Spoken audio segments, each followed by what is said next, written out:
પ્રેમ લગ્ન હોય તો એમાં તો કોઈ સવાલ જ નથી, કોઈ પણ સવાલ જવાબ હોતા જ નથી.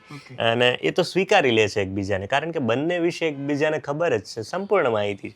પણ અરેન્જ મેરેજ હોય તો એમાં આ પ્રશ્ન આવે છે, તમે કેટલું ભણેલા છો, કે પછી તમારી પાસે સંપત્તિ કેટલી છે. આવો માતા પિતા તરફથી પ્રશ્ન હોય કે તમારે કેટલી બાઈક, કેટલી પ્રોપર્ટી, કેટલા ઘર છે.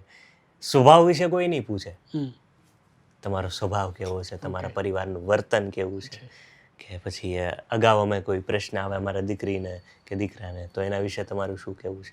તો એવું કોઈ જ નહીં પૂછે. તમને ગુસ્સો કેવો આવે છે એવું કોઈ જ નહીં પૂછે. પણ જો આવા પ્રશ્નો પૂછાય જ્યારે એકબીજાને પ્રથમ વખત મળો છો, કે તમારું ગુસ્સાનું પ્રમાણ કેટલું છે, તો જ્યારે વ્યક્તિ ગુસ્સો કરશે તો આપણને બહુ નોર્મલ લાગશે કે આ વ્યક્તિએ મને કીધું હતું કે આને એટલો ગુસ્સો આવે છે, તો મારે સ્વીકારવો રહ્યો. પણ ખબર જ નહીં હોય કે આ વ્યક્તિને ગુસ્સો આવે છે, તો એ જ્યારે ગુસ્સો કરશે ત્યારે તો આપણું મન ગભરાશે કે આનો બીજો ચહેરો સામે આવ્યો. ખાસ આવા નાના પ્રશ્નો જે છે એ લગ્ન જીવનને બહુ ઉજાગર બનાવે છે, બહુ સરસ બનાવે છે. તો આ નાના પ્રશ્નોને પૂછીને અને એકબીજાને સમજીએ. જ્યારે સંપત્તિ અને બંગલા અને ગાડી ત્યાં બધું તો કે વેચાઈ પણ જાય સમયનું પલટું